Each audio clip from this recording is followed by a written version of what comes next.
तमिलनाडु में सरकार बनने से पहले एक बड़ा ट्विस्ट आ गया है। तलपति विजय सरकार बनाना चाहते हैं, लेकिन उससे ठीक पहले अब उनके सर पे एफआईआर का खतरा मंडरा गया है और भैया उनके ऊपर केस हो गया है। तमिलनाडु की पॉलिटिक्स में इन दिनों सिर्फ तलपति विजय का ही नाम गूंज रहा था और फैंस कह रहे हैं कि विजय अन्ना अब बहुत जल्द कुर्सी संभालेंगे, यानी मुख्यमंत्री बनेंगे और अपनी पार्टी टीवीके के जरिए उन्होंने चुनावी बुगुल तो फूंक ही दिया है। लेकिन कहते हैं ना कि राजनीति की राह फूलों की सेज नहीं होती है। अभी विजय सरकार बनाने की तैयारी ही कर रहे थे कि एक पुरानी मूवी, एक पुली नाम की मूवी ने उनकी नींदें उड़ा दी हैं। जी हां दर्शकों, हम बात कर रहे हैं साल 2015 में आई उनकी फिल्म पुली की। खबर यह है कि मद्रास हाई कोर्ट में एक याचिका यानी एक पिटीशन दायर हुई है, जिसमें मांग की गई है कि विजय के खिलाफ इनकम टैक्स इरेगुलरिटीज को लेकर एफआईआर दर्ज की जाए। दर्शकों, आज के इस खास वीडियो में हम डिकोड करेंगे कि क्या ये वाकई टैक्स चोरी का मामला है या फिर विजय को घेरने की कोई बड़ी राजनीतिक साजिश। आखिर 10 साल बाद ये मुद्दा क्यों उठाया गया, चलिए विस्तार से समझते हैं। और क्यों विजय के सीएम बनने से पहले ही इस प्रकार के हमले उन पे शुरू हो गए हैं। कहानी शुरू होती है सितंबर 2015 में। फिल्म पुली रिलीज होने वाली थी और उसी दौरान इनकम टैक्स डिपार्टमेंट ने विजय के ठिकानों पर ताबड़तोड़ छापेमारी की थी। पिटीशन के मुताबिक उस वक्त जो डॉक्यूमेंट्स मिले थे वो चौंकाने वाले थे। आईटी डिपार्टमेंट का दावा है कि फिल्म के प्रोड्यूसर यानी एसकेटी स्टूडियोज ने विजय को 16 करोड़ रुपए चेक से दिए, लेकिन इसके अलावा करीब 5 करोड़ रुपए कैश में भी दिया गया था। अब कानून की नजर में दिक्कत यह है कि टीडीएस सिर्फ चेक वाले अमाउंट पर काटा गया, कैश वाले हिस्से का कोई हिस्सा भी नहीं था।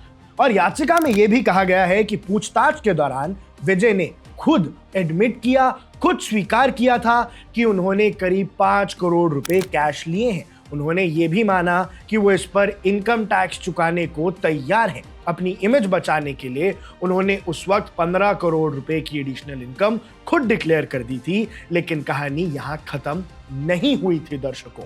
लेकिन आगे क्या हुआ आपको वो बताते हैं। अब आप सोच रहे होंगे कि अगर विजय ने टैक्स भर दिया था और रिटर्न फाइल कर दिया तो अब एफआईआर की मांग क्यों हो रही है। यहीं पर एक लीगल ट्विस्ट आता है। याचिकाकर्ता यानी पिटिशनर का कहना है कि सिर्फ टैक्स भर देना किसी अपराध को खत्म नहीं कर देता। अगर किसी ने कैश ट्रांजैक्शन छुपाई है तो वो एक क्रिमिनल ऑफेंस है और इस रिटर्न पिटिशन में मांग की गई है कि इनकम टैक्स की फाइंडिंग्स के आधार पर विजय के खिलाफ एक प्रॉपर एफआईआर दर्ज होनी चाहिए और क्रिमिनल एक्शन होना चाहिए। मद्रास हाई कोर्ट में इस याचिका को लेकर काफी जद्दोजहद हुई। शुरुआत में कोर्ट की रजिस्ट्री ने इसे नंबर देने से मना कर दिया था, लेकिन फिर चीफ जस्टिस सुश्रुत अरविंद धर्माधिकारी और जस्टिस जी अरुल मुरुगन की बेंच ने दखल दिया और 8 अप्रैल को इसे स्वीकार करने का निर्देश दिया। इसका मतलब है कि अब कोर्ट इस मामले को सीरियसली सुनने जा रहा है। अब दर्शकों, टाइमिंग का खेल सबसे इंपॉर्टेंट है। बात करते हैं उस सवाल की जो हर किसी के मन में है कि भैया अब क्यों विजय ने अभी हाल ही में पॉलिटिक्स में एंट्री की है। 2026 के विधानसभा चुनाव उनके लिए डू और डाई वाली स्थिति थी और वो खुद को द्रविडियन पॉलिटिक्स का एक विकल्प के तौर पर पेश करके सफल हुए हैं। ऐसे में 9 साल पुराने केस का फिर से जिंदा होना उनकी क्लीन इमेज पर एक बड़ा हमला है। अगर एफआईआर दर्ज होती है तो विपक्ष को एक मजबूत हथियार मिल जाएगा। वो कहेंगे जो खुद को टैक्स के मामलों में फंसाता है वो राज्य का खजाना कैसे संभालेगा। क्या ये मामला वाकई कानून का है या फिर उन्हें मुख्यमंत्री की रेस से बाहर करने की एक कोशिश। पॉलिटिक्स में कुछ भी इत्तेफाक नहीं होता है। एक्सपर्ट्स का यही मानना है कि ये किसी की सोची समझी साजिश है ताकि इस टाइम पे सरकार बनाने से ठीक पहले विजय की इमेज को टार्निश किया जाए। अब सबके मन में ये सवाल है कि आगे क्या होगा। सबकी निगाहें मद्रास हाई कोर्ट की अगली सुनवाई पर है। अगर कोर्ट एफआईआर का आदेश देता है तो विजय के लिए मुश्किलें बढ़ जाएंगी। उन्हें कोर्ट कचहरी के चक्कर काटने पड़ सकते हैं जो इनकी इमेज को टार्निश करेगा और अगर वो यहाँ बहुत जल्द सीएम बनते हैं तो और ज्यादा खतरनाक बात है। लेकिन विजय के समर्थक इसे एक पॉलिटिकल वेंडेटा यानी राजनीतिक बदले की भावना बता रहे हैं। उनका मानना है कि तलपति इस अग्नि परीक्षा से वैसे भी निकलेंगे जैसे वो अपनी फिल्मों में दुश्मनों को हरा के निकलते हैं। लेकिन अब ये पूरा सीन एक फिल्मी सीन की तरह हो रहा है। भैया विजय ने अपनी सुपरस्टार पावर के दम पर, अपने ग्राउंड रूट कनेक्ट के दम पर इलेक्शन में लगभग जीत हासिल कर ली है। लेकिन जैसे ही वो जीतते हैं कहीं से एफआईआर आनी शुरू हो जाती है, उनकी इमेज को खराब करने की पूरी कोशिश होती है। लेकिन दर्शकों, क्या ये एफआईआर विजय के विजय रथ को रोक पाएगी या फिर उनके लिए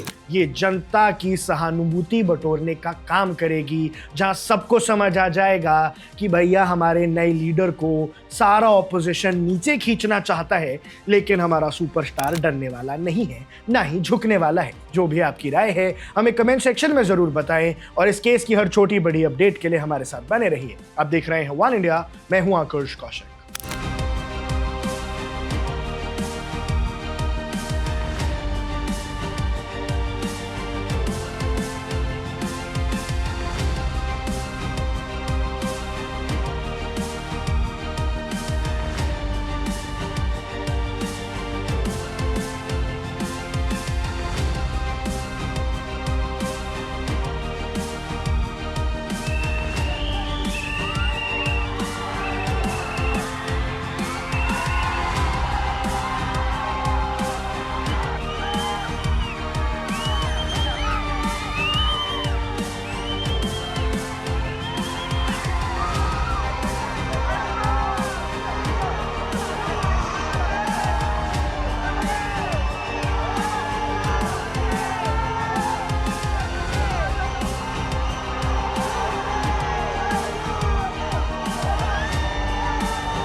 Subscribe to One India and never miss an update.